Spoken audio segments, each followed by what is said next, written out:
Hi, welcome to Real Estate Channel.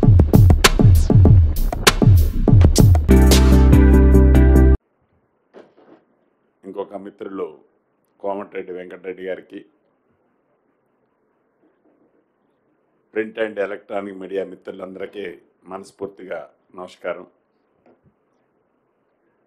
ఈరోజు గౌరవ ముఖ్యమంత్రి గారి అధ్యక్షతన రాష్ట్ర కేబినెట్ సమావేశం ఎన్నికల కోడ్లో కేంద్ర ఎన్నికల కమిషన్ నుంచి పర్మిషన్ తీసుకొని కేబినెట్ ఈరోజు పెట్టడం జరిగింది. ఈ పర్మిషన్ కూడా ఏదైతే ఈ ఎన్నికల కోడ్లో రాష్ట్రంలో రైతులు కానీ అదే రకంగా స్కూల్స్ ఓపెనింగ్ రాబోతున్నాయి, మళ్ళా రైతులకి సీజన్ స్టార్ట్ కాబోతుంది, పండించిన పంట ధాన్యంది ఒక ప్రాబ్లం ఉంది, అదే రకంగా కాళేశ్వరం మీద నేషనల్ డ్యామ్ సేఫ్టీ అథారిటీ ఒక మధ్యంతర రిపోర్టును కూడా ఇచ్చింది. ఇవన్నీ కూడా ఈ మాన్సూన్ స్టార్ట్ అవ్వకముందే కొన్ని కేబినెట్ డెసిషన్ తీసుకోవాల్సిన అవసరం ఉంది. కాబట్టి కేంద్ర ఎన్నికల సంఘం అడిగిన దానికి ఎమ్మటే ఇవ్వకుండా కొద్దిగా లేటుగానైనా పర్మిషన్ ఇచ్చిన తర్వాత సుదీర్ఘంగా కేబినెట్లో చర్చించడం జరిగింది. మొదటిది ఏదైతే యాసంగిలో తెలంగాణ రాష్ట్రంలో పండించిన ధాన్యం విషయంలో సుమారు ఇప్పటి వరకు 36 లక్షల మెట్రిక్ టన్నులు సివిల్ సప్లై డిపార్ట్మెంట్ సేకరించడం జరిగింది. ఈ సేకరించిన ధాన్యానికి 3 రోజుల లోపే ప్రతి రైతన్నకు గతంలో ఎన్నడూ లేని విధంగా వారి డబ్బులు వారి అకౌంట్లో వేయటం జరిగింది. అంతేకాదు అన్న ప్రకారం ఇవ్వటమే కాకుండా ఎక్కడైతే పంట దేశంలో ఏ స్టేట్ గవర్నమెంట్ కూడా ఈ సివిల్ సప్లై ద్వారా ఇంత అడ్వాన్స్గా ధాన్యాన్ని సేకరించిన సందర్భం లేదు. గడిచిన 10 సంవత్సరాల్లో కూడా గత ప్రభుత్వంలో ఇంత అడ్వాన్స్గా పండిన పంటని ప్రభుత్వం సేకరించిన సందర్భాలు లేదు. ఈ ప్రభుత్వం ప్రజల ప్రభుత్వం, రైతుల ప్రభుత్వమైన ఈ ప్రభుత్వం గౌరవ ముఖ్యమంత్రి గారు రేవంత్ రెడ్డి గారి నాయకత్వంలో ధాన్యాన్ని సేకరించడమే కాకుండా ధాన్యం తీసుకున్న దానికి 3 రోజుల్లోపే పేమెంట్ ఇచ్చారన్నది యావత్ తెలంగాణ రాష్ట్రంలో ఉన్న రైతన్నలు గమనించాలి. రెండవ విషయం, ఏదైతే అకాల వర్షాలు ఎప్పుడూ లేని విధంగా రాష్ట్రంలో గడిచిన 10 రోజుల నుంచి పడుతున్న సంగతి యావత్ తెలంగాణ రాష్ట్ర ప్రజలకి, రైతన్నలకి అందరికీ తెలిసిందే. ఈ అకాల వర్షాల వలన రాష్ట్ర ప్రభుత్వం ఎన్ని ప్రత్యేకమైన జాగ్రత్తలు తీసుకున్నప్పటికీ కొంత ధాన్యం తడిచిన మాట వాస్తవం. రాష్ట్ర ప్రభుత్వం తడిచిన ధాన్యాన్ని కేబినెట్ డెసిషన్ ప్రకారం ఈరోజు తీసుకున్న డెసిషన్ ప్రకారం ఆ ధాన్యాన్ని కూడా సేకరించడానికి మద్దతు ధరకే కొనటానికి రాష్ట్ర ప్రభుత్వం నిర్ణయం తీసుకుంది. అది కలెక్టర్లకు ఆదేశించాం. ఏ రోజు ఆ రోజు ఎక్కడైతే ధాన్యం తడిచి రైతన్నల ఇబ్బంది పడొద్దన్నదే ఈ రాష్ట్ర ప్రభుత్వం యొక్క ముఖ్య ఉద్దేశం.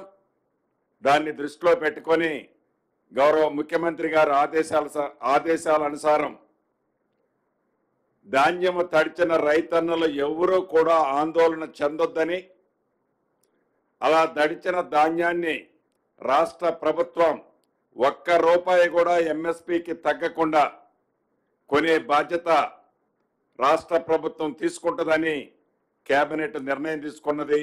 రైతన్నలు, రాష్ట్రంలో ఉన్న రైతన్నలు ఎవరూ కూడా ఆందోళన చెందొద్దు, వేరే మిత్రులు చెప్పే మాయ మాటలు నమ్మొద్దని కూడా ఈ వేదిక ద్వారా మీ అందరికీ రైతన్నలకు తెలియజేస్తున్నాను. అదే కాకుండా రాబోయే సీజన్లో ఈ రాష్ట్ర ప్రభుత్వానికి ప్రతి సంవత్సరం స్కూల్లో మిడ్ డే మీల్ కోసం కానివ్వండి, హాస్టల్స్ రన్ చేయటం కోసం కానివ్వండి, అదే రకంగా ఏదైతే ₹2కి కిలో బియ్యం ఇచ్చే స్కీమ్ కానివ్వండి, ఇవి నడపాలంటే సుమారుగా 36 లక్షల మెట్రిక్ టన్నుల బియ్యం అవసరం ఉంది. ఈ బియ్యం ఎన్నికల టైంలో సన్న బియ్యం ఇస్తామని మేము వాగ్దానం చేశాం. ఈ రాష్ట్ర అవసరాల కోసం బయట ప్రాంతాల నుంచి సన్న బియ్యం కొనొద్దు అనే ఒక నిర్ణయంతో ఏదైతే ఎన్నికల్లో మేము చెప్పామో చెప్పిన దాని ప్రకారం ప్రతి రైతన్నకు, సన్న వడ్లు పండించిన రైతన్నకు క్వింటాలకు ₹500 బోనస్ని ఈ వచ్చే సీజన్ నుంచి ఇవ్వాలని నిర్ణయించాం. సన్న బియ్యము అంటే సన్న వడ్లు రకాలు ఏమనేది అగ్రికల్చర్ డిపార్ట్మెంట్ వారు రేపు పత్రికా ప్రకటనగా అవన్నీ కూడా ఆ రకాలను ప్రకటించడం జరుగుద్దని కూడా ఈ వేదిక ద్వారా తెలంగాణ రాష్ట్రంలో ఉండే రైతన్నులందరికీ తెలియజేస్తున్నాం. అంతేకాదు, సీజన్ స్టార్ట్ అయింది. ఈ సీజన్కి కావలసిన ఇత్తనాలతో పాటు ఎరువులు, ఇతరత్ర ఈ రాష్ట్రంలో రైతుల పక్షపాతైన ఇందిరమ్మ ప్రభుత్వంలో ఏ ఒక్క రైతన్న కూడా ఇబ్బంది పడద్దు అని నకిలీ విత్తనాల విషయంలో మాటలతో కాకుండా చేతలతో రైతులకి నకిలీ విత్తనాలు, ఎట్టి పరిస్థితుల్లో బోగస్ విత్తనాలు అరికట్టాలన్నదే ఈ రాష్ట్ర ప్రభుత్వం యొక్క ఉద్దేశం. దాన్ని దృష్టిలో పెట్టుకొని చాలా క్లియర్గా గౌరవ ముఖ్యమంత్రి గారు అధికారులకు ఆదేశించడం జరిగింది. ఎవరైతే నకిలీ విత్తనాలు సృష్టిస్తారో, నకిలీ విత్తనాలు అమ్ముతారో, నకిలీ విత్తనాలు అమ్మి నకిలీ రెసిప్ట్లు ఇస్తారో వారందరి మీద కఠినమైన చర్యలు తీసుకునే విధంగా ఆదేశాలు ఇచ్చారు. అదే రకంగా ఎవరైతే రైతన్నలు లూజు విత్తనాలు కొనొద్దని, ఎవరైతే అఫీషియల్గా కంపెనీల దగ్గరే కొనాలని, కొన్న రైతన్నలు ఆ రిసిప్ట్లు పంట అయిపోయేంత వరకు భద్రంగా ఉంచుకోవాలని గౌరవ ముఖ్యమంత్రి గారు కానీ కేబినెట్ కానీ నిర్ణయించి అధికారులకి ఆ రకమైన సందేశాలు థియేటర్ల ద్వారా ఇతరత్ర సామాన్య ప్రజల్లోకి, సామాన్య గ్రామీణ ప్రాంతంలోకి చేరవేసే విధానాన్ని తీసుకెళ్లాలని కూడా కేబినెట్ నిర్ణయించింది. దీంతో పాటుగా విద్య పట్ల ఈ రాష్ట్ర ప్రభుత్వం ఎంత చిత్తశుద్ధితో ఈనాడు ఉందో మీకు తెలియంది కాదు. స్కూల్స్ ఓపెన్ చేసే టైం దగ్గరకు వచ్చింది. అది జూన్ 12 నాడు ఉంది. ఈ జూన్ 12 లోపు ఏవైతే అమ్మ ఆదర్శ స్కూల్స్ అని ఈరోజు ఈ రాష్ట్ర ప్రభుత్వం ప్రత్యేక శ్రద్ధ తీసుకొని సుమారు 600 కోట్లు పైగా గ్రామాల్లో ఉండే ఆ కమిటీల అమ్మ ఆదర్శ కమిటీల ద్వారా వారే హెడ్ మాస్టర్ గారు, ఆ కమిటీ వారి ఆధ్వర్యంలోనే ఆ స్కూల్స్ మెయింటెనెన్స్ చేసే కాన్సెప్ట్ తీసుకొచ్చి ఇప్పటికే సుమారు ఒక 120 కోట్లు అడ్వాన్స్ గా ఇచ్చి ఈ రాబోయే 25 రోజులు, నెల రోజుల్లోపు ఈ స్కూల్స్ అన్ని కూడా మోడర్న్ స్కూల్ లాగా తీర్చిదిద్ది మంచి విద్యకి ఈ రాష్ట్ర ప్రభుత్వం పెద్దపీట వేస్తున్నది. అది మాటలతో కాకుండా చేతలతో చేయాలన్నదే ఈ ఇందిరమ్మ రాజ్యం యొక్క ఉద్దేశం. దాంట్లో ప్రత్యేకమైన ఆలోచనతో దానికి ఒక కమిటీని కూడా కాన్స్టిట్యూట్ చేశారు. దానికి శ్రీధర్ బాబు గారిని ఆ కమిటీ అధ్యక్షులుగా కూడా కేబినెట్ సబ్ కమిటీకి అధ్యక్షులుగా శ్రీధర్ బాబు గారిని కూడా నిర్ణయించడం జరిగింది. వీటితో పాటు ఏదైతే మహా అద్భుతంగా కట్టామన్న కాళేశ్వరం ప్రాజెక్టుకు సంబంధించిన నేషనల్ డ్యామ్ సేఫ్టీ అథారిటీ ఏదైతే మధ్యంతర ఉత్తర్వులు ఇచ్చిందో ఆ ఉత్తర్వులో 3 అంశాలు చాలా స్పష్టంగా ఆ నేషనల్ డ్యామ్ సేఫ్టీ అథారిటీ వాళ్ళు ఇచ్చారు. ఒకటి, ఏదైతే ఈ 3 బ్యారేజీల్లో ఇప్పటికి స్పష్టంగా మేడిగడ్డ విజువల్స్నే కనిపిస్తున్నాయి, అన్నారం లీకేజ్ ఉంది, 3వ డ్యామ్ కూడా ప్రమాదంలో ఉంది. కాబట్టి ఈ 3 డ్యాములలో గేట్లు ప్రీఫ్లోలో ఉంచాలి తప్ప ఒక్క చుక్క నీరు కూడా ఆపొద్దని, ఏవైనా రిపేర్లు చేసినా ఏదైనా సజెషన్స్తో దాని మీద ఎక్స్పెండిచర్ పెట్టినా వాళ్ళే ఏదన్నా నిర్ణయం తీసుకొని ఆ రిపేర్ చేసినంత మాత్రంలో ఆ డ్యాము ఉంటుందో ఉండదో మేము చెప్పలేము అని రెండవది. మూడవది, ఫిజికల్గా టెక్నికల్గా ఈ 2 అంశాల మీద ఈ డ్యామ్ సేఫ్టీ ఏదైతే ఉందో 6గురితో ఒక కమిటీ ఏర్పాటు చేసుకున్నారు. ఈ 6గురు ఈ టెస్టులు ఏవైతే ఉన్నాయో టెస్టులు కంప్లీట్ అయ్యేంత వరకు ఫర్దర్గా ఏ రకమైన పని చేయొద్దని చెప్పడం జరిగింది. దీంట్లో క్యాబినెట్ టెస్టులు కూడా ఒక కంపెనీతోనే కాకుండా ఆ కంపెనీలన్నీ కూడా కేంద్ర ప్రభుత్వ సంస్థకు సంబంధించిన కంపెనీలతో టెస్టులు చేయాలని 3 కంపెనీలను వాళ్ళు సజెస్ట్ చేశారు.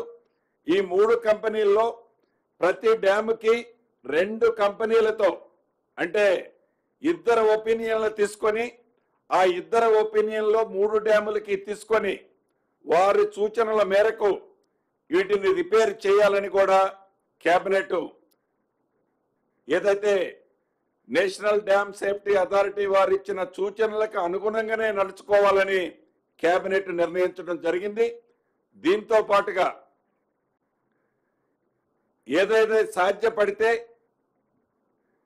ఈ వాటర్ని స్టోర్ చేయకుండా గ్యాబియన్ బాక్సెస్ కానీ ఇతరత్ర కానీ టెంపరరీ అరేంజ్మెంట్స్తో నామినల్ ఎక్స్పెండిచర్తో లిఫ్ట్ వాటర్ ఏమన్నా చేయటానికి పాసిబిలిటీ ఉంటే దాన్ని కూడా క్షుణ్ణంగా పరిశీలించాలని కేబినెట్ అధికారులని ఆదేశించడం జరిగింది.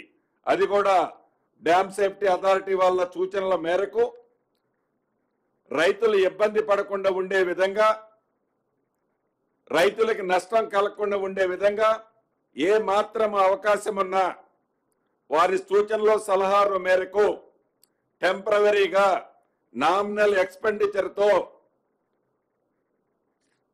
చిన్న రింగ్ బండి లాంటిది కాకుండా ఈ రాక్తో ఒకటి రాక్ ఫార్మేషన్తో చేసేది ఉంటుంది, దాన్ని ఏర్పాటు చేసి దాంతో చేయడానికి ఫీజిబిలిటీ ఉంటుందేమో అని ఒకసారి స్టడీ చేయమని చెప్పడం జరిగింది.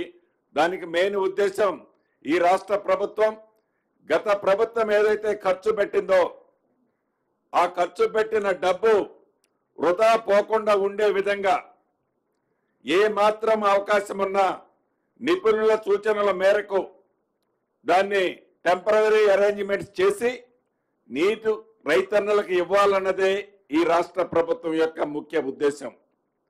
వీటితో పాటు మిగతా అనేక అంశాలు చర్చిస్తూ తెలంగాణ రాష్ట్రాన్ని ఇచ్చింది ఆనాడు శ్రీమతి సోనియా గాంధీ గారు. కాంగ్రెస్ పార్టీ తెలంగాణ రాష్ట్రాన్ని ఇచ్చి 10 సంవత్సరాలు అయింది. రేపు జూన్ 2 వస్తే 10 సంవత్సరాలు కంప్లీట్ అవుతాయి. కేబినెట్లో గౌరవ ఉప ముఖ్యమంత్రి గారు బట్టి విక్రమార్క గారు ఒక తీర్మానం చేయడం జరిగింది. ఏదైతే ఆనాడు శ్రీమతి సోనియా గాంధీ గారు కాంగ్రెస్ పార్టీ తెలంగాణ రాష్ట్రాన్ని ఇచ్చి 10 సంవత్సరాలైన ఈ సందర్భంలో తెలంగాణ రాష్ట్రంలో కొత్తగా వచ్చిన ఈ తెలంగాణ రాష్ట్రానికి మొట్టమొదటిసారిగా కాంగ్రెస్ ప్రభుత్వం రాష్ట్రంలో అధికారంలో వచ్చిన సందర్భంగా ఆనాడు తెలంగాణ ప్రజల ఆశయాలను 6 దశాబ్దాల తర్వాత ఇచ్చిన ఆ సోనియమ్మని ఒక మంచి కార్యక్రమం ఇక్కడ ఏర్పాటు చేసి రాష్ట్ర అవతరణ దినోత్సవం సందర్భంగా ఒక అద్భుతమైన కార్యక్రమాన్ని ఏర్పాటు చేసి శ్రీమతి సోనియా గాంధీ గారితో పాటు రాష్ట్రంలో అనేక మంది ఆనాడు రాష్ట్ర సాధన కోసం రాష్ట్రాన్ని తెచ్చిన దాంట్లో చాలా మంది పెద్దలున్నారు. వారందరినీ పిలిచి ఒక మంచి పబ్లిక్ మీటింగ్ లాగా ఏర్పాటు చేసి దాంట్లో వారిని సన్మానించాలి అని, ఈ సన్మానించటం కోసం కేంద్ర ఎన్నికల సంఘానికి లెటర్ రాయాలని కేబినెట్ లో నిర్ణయం తీసుకోవటం జరిగింది. చివరగా తెలంగాణ ప్రజలకి, తెలంగాణ రైతన్నలకి ఒకటే చెప్పదలుచుకున్నాం. ఈ రాష్ట్రం ఏర్పడిన తర్వాత ఈ ప్రభుత్వం, ఈ ఇందిరమ్మ ప్రభుత్వం మీ ప్రభుత్వం, ప్రజల ప్రభుత్వం, ప్రజల కోసం చేసే ప్రభుత్వమే తప్ప ఇంకొక ఉద్దేశం ఈ ప్రభుత్వానికి లేనే లేదు. ప్రధాన ప్రతిపక్షం ఏదైతే రైతుల పట్ల ఇతరత్ర ఏదైతే ముసల కన్నీరు కారుస్తుందో అది 100కి 100% నోరు తెరిస్తే అబద్ధాలు తప్ప నిజము ఏమీ లేదని ఈ వేదిక ద్వారా తెలుపుతూ సెలవు తీసుకుంటున్నాను.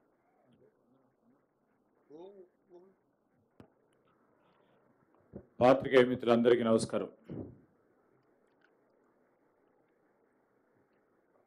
పెద్దలు వెంకన్న గారితో పాటు పెద్దలు శ్రీనివాసరెడ్డి గారు ఈరోజు కేబినెట్ సమావేశానికి సంబంధించిన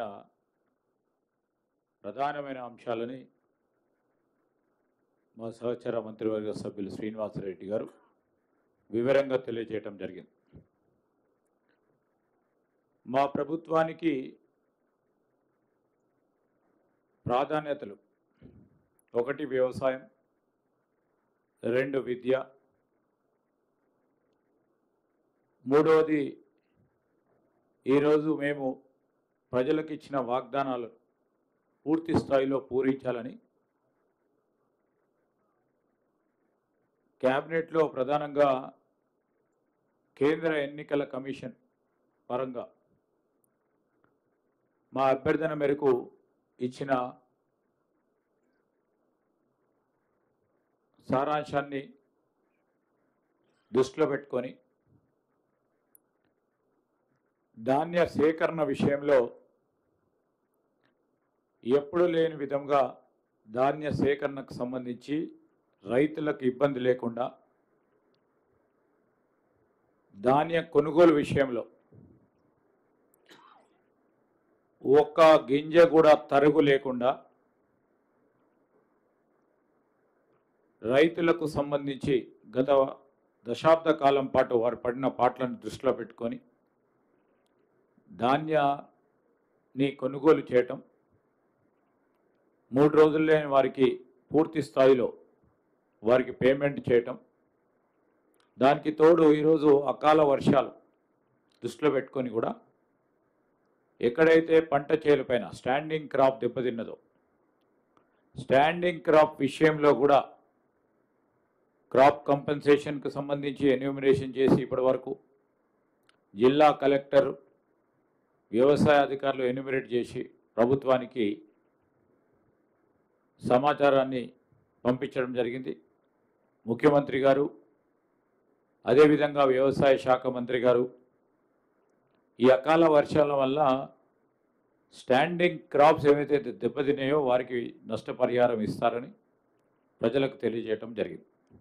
ఆ క్రమేణా ఈరోజు హార్వెస్ట్ చేసిన పంట, మార్కెట్లకు వచ్చిన పంటకు సంబంధించి వర్షాకాలం అకాల వర్షంలో దెబ్బతిన్న పంటకు సంబంధించి ఇంతకుముందే మా సహచరులు చెప్పినట్టు ఎక్కడైతే అకాల వర్షం వలన దెబ్బతిన్న ఆ పంటకు సంబంధించి కూడా పూర్తి స్థాయిలో కనీస మద్దతు ధరతో ధాన్యాన్ని కొనుగోలు చేయటం మా బాధ్యతగా, ఎవ్వరు కూడా రైతులు ఆందోళన చెందొద్దని మేము క్యాబినెట్లో కూడా నిర్ణయం తీసుకొని వారికి తెలియజేస్తా ఉన్నాం. ధాన్యం కొనుగోలు విషయంలో ఎప్పుడు లేని విధంగా మరి ఎక్కడ ఏ కొనుగోలు కేంద్రం దగ్గరికి వెళ్ళినా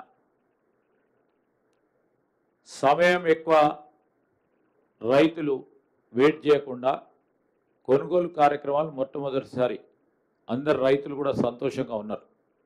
మిగతా ధాన్యం ఎక్కడైతే లేటుగా సోయింగ్ చేయటం జరిగిందో ఆ ధాన్యం మార్కెట్లోకి వచ్చినప్పుడు వారన్నిటిని కూడా మరింత వేగవంతంగా కొనుగోలు చేయాలని, వారికి ఏ పరంగా ఇబ్బంది రాకుండా చేయాలని మా ప్రధానం.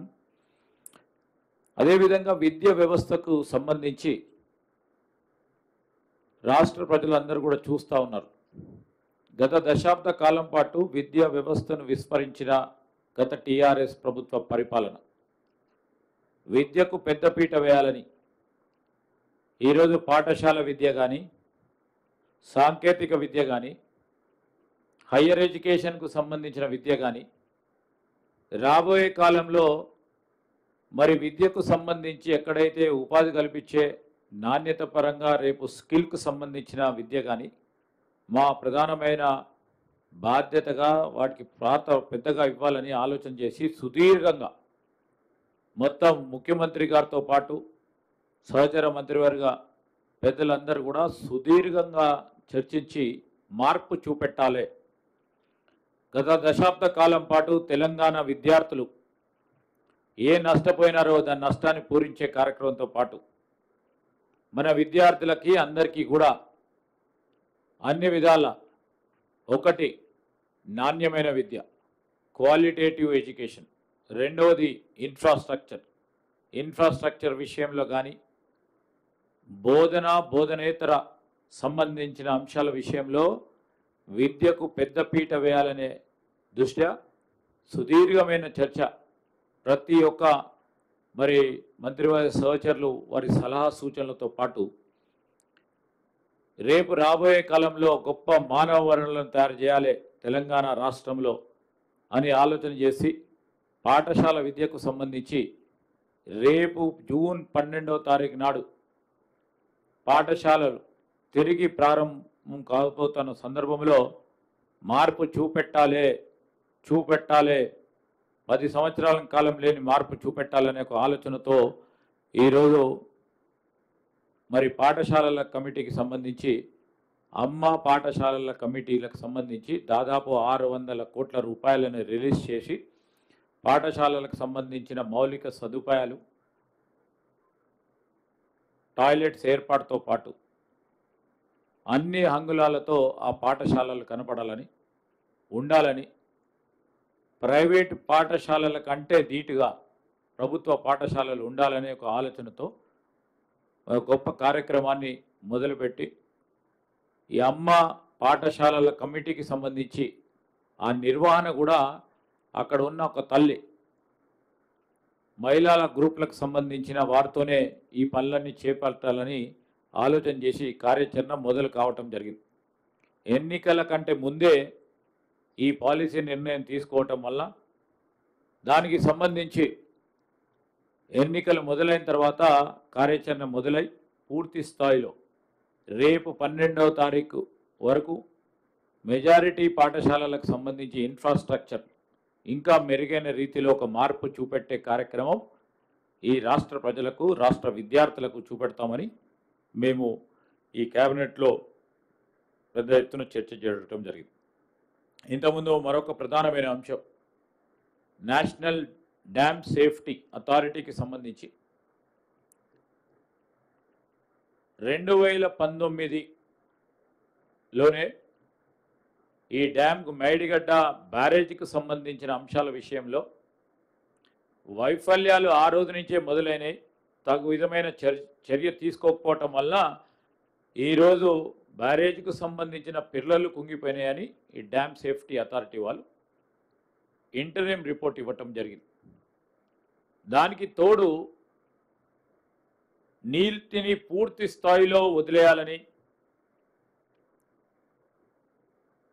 లేకుంటే బ్యారేజ్కి సంబంధించిన ఇతరుల పిల్లలకు కానీ మొత్తం బ్యారేజ్కి కూడా ప్రమాదకరమైన పరిస్థితి ఉందని డ్యామ్ సేఫ్టీ అధికారులు ఆ రోజు కూడా చెప్పారు. ఈ రోజు కూడా వారి నివేదిక ద్వారా తెలియజేయటం జరిగింది.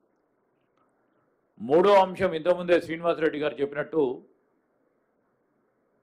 ఏ ప్రత్యామ్నాయ ప్రయత్నాలు చేసినా వారు చాలా ప్రత్యేకంగా చెప్పారు. రాష్ట్ర ప్రభుత్వం కానీ రాష్ట్రానికి సంబంధించిన ఇరిగేషన్ అధికారులు రిపేర్స్ చేపట్టినా, సాంకేతిక పరమైన ఏదైనా ఉపాయాలు చేసినా బ్యారేజ్ నిలుస్తుందని మేము నమ్మకం ఇయ్యలేము అని స్పష్టంగా చెప్పారు నివేదికలో. వారు ఇంటరిమ్ రిపోర్ట్ ఇచ్చిన మేరకే, ఎందుకంటే సాంకేతిక నిపుణులు ఇచ్చిన మేరకు రేపు జియోఫిజికల్ జియోటెక్నికల్ సంబంధించిన సిఫార్సులు తీసుకొని ఆ కమిటీల పరంగా తీసుకున్న నిర్ణయాలకి వేగవంతంగా చేయాలని మరి పెద్దలు మా సహచర మంత్రివర్గ సోదరులు ఉత్తమ్ కుమార్ రెడ్డి గారు ఢిల్లీకి సంబంధించి అక్కడున్న డ్యామ్ సేఫ్టీ అధికారులతోని సంప్రదింపులు చేస్తూ, అదేవిధంగా ఢిల్లీలో ఉన్న ప్రస్తుత మంత్రి గారితో కూడా మరి వారి సమయాన్ని కోరుతూ, ఎందుకంటే వేగవంతంగా ఈరోజు కమిటీ ఇచ్చిన పనులను నివేదిక ఇచ్చే విధంలో జియో టెక్నికల్ కానీ జియో ఫిజికల్కు సంబంధించిన అంశాలను ఆ కమిటీ పరంగా తీసుకోవాల్సిన నిర్ణయాలను వేగవంతంగా మీరు అమలు చేయడానికి సహకరించమని కోరడానికి వారు కూడా ప్రయత్నం చేస్తూ ఉన్నారు. రైతులకు సంబంధించిన ప్రయోజనాలు మాకు ముఖ్యం. ఆ క్రమంలోనే ఈరోజు మేము తీసుకునే నిర్ణయాలు క్యాబినెట్లో ప్రతి ఒక్క మా సహచర మంత్రుల సోదరులు కూడా ఈరోజు మరి మేడిగడ్డ కానీ అన్నారం కానీ సుందిళ్లకు సంబంధించిన బ్యారేజీలకు సంబంధించిన అంశాల విషయంలో సాంకేతిక నిపుణులు ఏం చెప్తే స్పష్టంగా ఆ విధంగా చేస్తే బాగుంటుంది, అదే విధమైన ప్రయత్నం చేయాలి, అదే విధమైన చర్య తీసుకోవాలని ఒక నిర్ణయం తీసుకోవటం జరిగింది. ఎందుకంటే ఇంతపూర్వకం సాంకేతిక నిపుణులు చెప్పింది వినకుంటే ఏమైందో మనం అందరం చూసినాం, రాష్ట్ర ప్రజలందరూ చూసినారు. మళ్ళొకసారి ఆ విధంగా జరగకుండా ఉండాలని ఒక అభిప్రాయంతో ప్రజాధనం దుర్వినియోగం కావద్దనే ఒక ప్రధానమైన అంశంతో సాంకేతిక నిపుణులు ప్రత్యేకంగా దేశానికి సంబంధించి డ్యామ్ సేఫ్టీ అధికారులు చెప్పిన విధంగా రేపు రాష్ట్రానికి సంబంధించిన ఇరిగేషన్ అధికారులు మరి ఆ విధమైన ప్రయత్నం చేసి రైతుల ప్రయోజనాలను కాపాడే కార్యక్రమం చేసి తీరుతామని మేము ఈ విషయంలో ఒక స్పష్టతతో మేము ముందుకు వెళ్తున్నామని రైతు సోదరులందరికీ కూడా మనవి చేస్తూ ఉన్నాం. ఇంకేమైనా ఉంటే మాట్లాడుతున్నాం.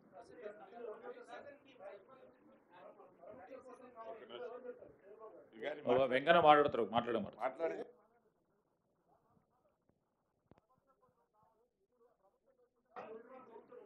మా గౌరవ మంత్రివర్యులు శ్రీనివాసరెడ్డి గారు, శ్రీధర్ బాబు గారు క్లియర్గా అన్ని విషయాలు చెప్పిండ్రు. నేను జూన్ 5th రోజు మాట్లాడతాను. కాకపోతే ఒకటే విషయం నేను చెప్పేది, రైతుల మీద ఏ ప్రభుత్వానికి ఎవరికి ప్రేమ ఉందో, దేశంలోనే ఉచిత కరెంటు ఇచ్చిందే కాంగ్రెస్ పార్టీ 2004లో. అప్పుడున్న పాలకులు ఉచిత కరెంట్ ఇస్తే బట్టలు ఆరేసుకోవాలని చెప్పిన పరిస్థితి నుంచి రైతులకు అండగా ఉన్న యూపీఏ ప్రభుత్వం మన్మోహన్ సింగ్ గారు కూడా సోనియా గాంధీ గారి నాయకత్వం 70,000 కోట్ల రుణాలు 20 ఏళ్ల కింద, అంటే ఇవాళ 7 లక్షల కోట్లతో సమానం. అలాంటి రైతు ప్రభుత్వం మాది. ఇవాళ రైతుల గురించి ఎవరైనా నాటకాలు ఇచ్చినా మా శ్రీనివాస చెప్పినట్టు ఇప్పుడే మా జిల్లాలో చూసుకున్న నల్గొండలో 99.9% అయిపోయింది ధాన్యం. 3వ రోజే అకౌంట్లో డబ్బులు వేసాం. కాకపోతే భువనగిరి కొన్ని ప్రాంతాలలో, ఉత్తర తెలంగాణ లాంటి కొన్ని ప్రాంతాల్లో ప్రతిరోజు ఆల్టర్నేట్ వర్షాలు రావడంతో ధాన్యం సేకరణ కొద్దిగా మిగిలిపోయింది. దాన్ని కూడా ఇప్పుడు త్వరగా పూర్తి చేసి వారం 10 రోజుల్లోనే పూర్తి చేయాలని చెప్పి క్యాబినెట్లో ముఖ్యమంత్రి గారు ఆదేశాలు ఇవ్వడం జరిగింది. మేమందరం కూడా అదే పని మీద ఉన్నాం. కలెక్టర్లకు కూడా ప్రతిరోజు ఫీల్డ్ సందర్శించాలని చెప్పి మంత్రులు కానీ ముఖ్యమంత్రి గారు ఆదేశించడం జరిగింది. అందుకని నిన్న మొన్న ఏదో ధర్నాల పేరు మీద డ్రామాలు చేసిండ్రు. అందుకనే నేను ఎలక్షన్ కమిషన్ కోడ్తో ఇవాళ క్యాబినెట్ నిర్వహించినాం కాబట్టి ఎక్కువ వాళ్ళ గురించి మాట్లాడకుండా వాళ్ళ రైతుల గురించి ఏం చేసిందో తెలుసు. 1 లక్ష రూపాయల రుణమాఫీ అంటేనే 6-8 విడతలు చేసినప్పుడు ఇవాళ మా ముఖ్యమంత్రి మేము ఆగస్టు 15వ తారీఖు లోపు రుణమాఫీ కూడా చేయబోతున్నాం. తప్పకుండా ఈ ప్రభుత్వం ఒక ఆలోచన ఒకటే ఎగ్జాంపుల్ చెప్పి ముగిస్తాను. అమ్మ ఆదర్శ పాఠశాల పేరు మీద ఇవాళ ప్రభుత్వంలో ఈ 10 సంవత్సరాల్లో దాదాపు 5,600 ప్రభుత్వ పాఠశాలలు మూతపడి ఒక్క టీచర్ డిఎస్సి నోటిఫికేషన్ లేకుండా ప్రైవేట్ స్కూళ్లకు అప్పులపాలై ఉపవాసాలు ఉండి పేదవాళ్ళు ప్రైవేట్ స్కూళ్ళలో చదివించుకున్నాయి. అలాంటిది ఈరోజు మేము ఎలక్షన్ మేనిఫెస్టోలో పెట్టినట్టు మార్పు రావాలి, కాంగ్రెస్ రావాలి అన్నట్టు ఈరోజు 2 వాళ్ళకి యూనిఫామ్స్ ఇవ్వడం కానీ ఆ యూనిఫామ్స్ కూడా స్టిచ్చింగ్ చేసేది ఎవరు? సెల్ఫ్ హెల్ప్ గ్రూప్స్కే ఇచ్చాం. మొదటిగా ఒక డ్రెస్ వచ్చేస్తుంది బై 6th వరకల్లా, మళ్ళీ 15th లోపు 2వ యూనిఫామ్స్ ఇచ్చి బ్లాక్ బోర్డ్స్, పెయింటింగ్స్, బాత్రూమ్స్తో సహా ఈరోజు విద్యారంగాన్ని 10% బడ్జెట్లో 20,000 కోట్లు పెట్టిన ఇది ఇందిరమ్మ ప్రజాప్రభుత్వం. ఇది తప్పకుండా మేము చెప్పిన కార్యక్రమాలు అన్నీ చేస్తాం. మళ్ళా 5వ తారీఖు రోజు సుదీర్ఘంగా మాట్లాడతాం. అప్పటికి మీకే తెలుస్తుంది ఆ రోజు రిజల్ట్. క్లారిఫికేషన్ పొంగులేటి గారు, మీరు ఇందాక తెలంగాణ ఆవిర్భావ దినోత్సవాన్ని ఘనంగా చేస్తామంటున్నారు. గత ప్రభుత్వ హయాంలోనే దశాబ్ది ఉత్సవాల పేరు మీద 10 రోజుల పాటు పూర్తిగా చేశారు. ఇప్పుడు మీరు ఏ 10 చేస్తారా, 11 చేస్తారా, 9 ఎట్లా చేస్తారు? ఇప్పుడు మేము 10, 11, 14 అన్నది మాకంటే మీ దగ్గరే లెక్క ఉంది. 10 ఇప్పుడు వస్తుందా, అప్పుడు వచ్చిందా?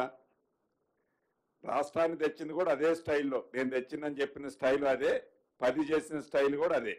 దాని గురించి ఎక్కువ నేను మాట్లాడిన కానీ ఇందాక ఒక మిత్రుడు అడిగినట్లు ఈ డ్యామ్ కు సంబంధించిన ఎక్స్పెండిచర్ సంస్థలతో చేస్తుందా, ప్రభుత్వం చేస్తుందా అన్నది. సంస్థలతోనే అది చేయటం సర్వసాధారణం. దాంట్లో ప్రభుత్వము ప్రత్యేకంగా సంస్థలే చేస్తుందని నొక్కి చెప్పాల్సిన అవసరం లేదు, సంస్థలే చేస్తాయి. సార్ ఇప్పుడు ఎల్ఎన్టీకి దొంగ సర్టిఫికెట్లు ఇచ్చిన ఇంజనీర్ల పైన చర్య తీసుకోవడానికి ఏమన్నా? తప్పకుండా ప్రభుత్వము తప్పు ఎవరైతే చేస్తారో చట్టానికి ఎవరు కూడా చుట్టం కాదు, తప్పు చేసిన ప్రతి వాళ్ళకి శిక్ష తప్పదు. సార్ ఇంకోటి సార్, ఇంకా మేడిగడ్డ దగ్గర ఎట్లాగో పంపింగ్ పాసిబుల్ కాదు కాబట్టి అన్నారం దగ్గర నుంచి పంపింగ్ చేసే ఫీజిబిలిటీ గురించి ఇందాక నేను చెప్పింది. గత ప్రభుత్వం ఏదో తప్పు చేసింది, తప్పును సాకు చూపించి రైతన్నలను ఇబ్బంది పెట్టాలన్నది ఈ ప్రభుత్వం యొక్క ఉద్దేశం కానే కాదు. ఆ గ్లోబల్ ప్రచారం అనేది ముమ్మాటికి తప్పు. ఈ ప్రభుత్వం ఈ రోజు కేబినెట్ లో కూడా దాని మీదనే గౌరవ ముఖ్యమంత్రి గారు నిపుణులందరితో కూడా చర్చించింది అదే. ఏ మాత్రం అవకాశం ఉన్నా నిపుణుల సూచనల మేరకు డ్యామ్లో వాటర్ ఆపకుండా ఏదైనా రాక్ఫిల్ డ్యామ్ లాంటి చిన్నది ఒకటి ఏర్పాటు చేసి వాటి ద్వారా ఏమైనా లిఫ్ట్ చేయగలుగుతామో సాధ్యాసాధ్యాలు పరిశీలించమని గౌరవ ముఖ్యమంత్రి గారు అధికారులను ఆదేశించడం జరిగింది. రైతులను ఆదుకోవాలన్నది ఈ ప్రభుత్వం యొక్క ముఖ్య ఉద్దేశము. మంత్రి శ్రీధరరావు గారు సార్, వడ్లకు సంబంధించి మీరు మేనిఫెస్టోలో వడ్లు కొంటామని చెప్పారు, కానీ సన్న వడ్లు దొడ్డు వడ్లు అనే విషయాన్ని స్పష్టంగా చెప్పలేదు. కానీ ఇప్పుడు సన్న వడ్లకే ఇస్తామంటే దొడ్లు వడ్లు సంబంధించి వాళ్ళు రైతులకి ఏం చేస్తారు? గత ప్రభుత్వం చేసినట్టు తప్పుల మీద తప్పులు చేసుకునే ఉద్దేశం ఈ ఇందిరమ్మ ప్రభుత్వంలో లేదు. తప్పకుండా ఇచ్చిన మాట నెరవేర్చేది ఇందిరమ్మ ప్రభుత్వం యొక్క లక్ష్యం. విడతల వారీగా అన్ని చేసి చూపిస్తుంది ఈ ప్రభుత్వం. ఇదైనా ఈ ప్రభుత్వం చేస్తుంది. అడిగే నైతిక హక్కు ఆ ప్రభుత్వానికి ఏడుంది? నైతిక హక్కు ఉందా మాట్లాడటానికి? సార్, విద్యార్థుల ఫీజుల విషయంలో ఫీజుల నియంత్రణ కమిటీ అలాంటిది వేసే అవకాశం ఉందా ఇప్పుడు? డెఫినెట్ గా. ఏది ప్రైవేటు మధ్య తరగతి కుటుంబాలు, చిన్నకారు కుటుంబాలు వాళ్ళ పిల్లల్ని మంచి చదువులు చదివించాలనేది కోరిక ఏదైతే ఉందో దానికి ఈ రాష్ట్ర ప్రభుత్వం, ఇందిరమ్మ ప్రభుత్వం అండగా ఉండాలన్నది ప్రధానమైన లక్ష్యం. దానికి ఇందాక చెప్పిన చైర్మన్ దానికి కూడా అన్నగారే ఉంటారు. సార్ శ్రీధరబాబు గారు, అంటే గత ప్రభుత్వంలో దాదాపు 6,000 స్కూల్స్ వరకు కూడా మూతపడ్డ సందర్భం ఉంది. 6,000 స్కూళ్లను మళ్ళీ రీఓపెన్ చేస్తారా? ఇప్పుడు గత ప్రభుత్వం రేషనలైజేషన్ అని పెట్టి పేద విద్యార్థులకు విద్యను దూరం చేసింది. స్కూళ్ళను మూతపడి ఎక్కడ పిల్లలు చదువుకోవాలనుకొని ఆ స్కూళ్ళకు వస్తారో తిరిగి దాన్ని పునఃప్రారంభం చేసే కార్యాచరణ తీసుకోవే బాధ్యత తీసుకుంటాం. రాష్ట్ర ఆవిర్భావ వేడుకలకు మాజీ ముఖ్యమంత్రిని ఆహ్వానిస్తారా? అందరినీ ఆహ్వానిస్తాం. మాకు బేషిజాలు లేవు. సార్ వచ్చే పంటకు సంబంధించినంత వరకు రైతు భరోసా ఎప్పుడు ఇస్తారు సార్? రైతు భరోసా సార్, రైతు భరోసా పైన రైతులందరూ కూడా ఎదురు చూస్తారు. వచ్చే పంటకి ప్రభుత్వం ఎప్పుడు ఇస్తుందని.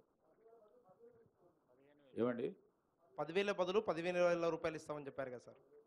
దానికి నిబంధనలు చేసుకోవాలా? ఖరీఫ్ పంట రావాలి కదా. మీరే చూస్తారు ఒకటి తర్వాత ఒకటి మేము పనిచేస్తూ మేము ప్రజలకు ఇచ్చిన వాగ్దానాలను తీసుకుంటాం.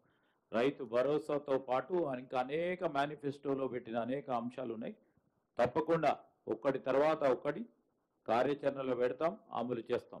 మంత్రి గారు, పంటకు క్వింటాల్కు సంబంధించి అంటే ఒక 40 కిలోల బ్యాగ్కి 4 కిలోల వరకు తరుగు తీసేశారు. అంటే క్వింటాల్కు 10 క్వింటాల వరకు రైతులకు నష్టం జరిగింది. ఎప్పుడు ఈసారి అంటే తరుగు తీసేశారు, 10 కిలోల వరకు నష్టం జరిగింది. దానిపైన ఏమైనా చర్యలు తీసుకోబోతున్నారు? 100% చెప్తా ఉన్నాం. ఈరోజు రైతులు సంతోషంగా ఉన్నారు. తరుగు పేరిట బస్తాకు గింజ తరుగు చేసిన వారిపైన చర్య తీసుకుంటాం ఎట్టి పరిస్థితిలో. ఇది మాకు ప్రజలకు చెప్పాల్సిన అవసరం, బాధ్యత ఉంది. ఖచ్చితంగా చర్య తీసుకుంటాం. ఇంకొకటి అదే దాని మీదనే గౌరవ సీఎం గారు కూడా కలెక్టర్ ఒక్కొక్క జిల్లా తిరగాలంటే 2-3 గంటల్లో జిల్లా మొత్తం తిరగవచ్చు. దాని మీద కూడా ప్రత్యేకంగా కలెక్టర్ని కూడా రేపటికెళ్ళి ఫీల్డ్లో పంపిస్తున్నారు. అది కూడా డిస్కస్ చేసినాం. Thank you very much. Election commission కోడ్తో ఎలక్షన్ కమిషన్ కండిషన్తో జరిగిన క్యాబినెట్ మీటింగ్